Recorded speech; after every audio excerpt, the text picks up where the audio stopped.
పుట్టుక్కును పోతుంది ప్రాణం. పక్కనే ఉంటాను, పొరపాటున అబద్ధం చెప్పావు అనుకో, కళ్ళు చూసి కన్ఫర్మ్ చేసి పారేస్తాను. సార్ ఓ చిన్న హెల్ప్ చేస్తావా? చెప్పండి సార్. కిందికి పోయి అన్ని కరెక్ట్గా ఉన్నాయో లేదో చూసుకోమ్మా.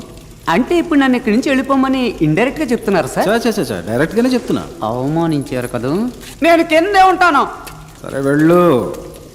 డాక్టర్ భార్గవ్.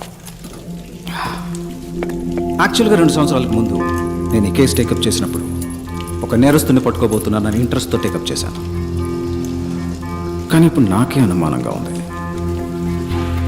ఎవరు నువ్వు? నేరస్తుడివా? తీవ్రవాదివా? ఏదైనా గ్యాంగ్స్టర్వా? ఎవరు?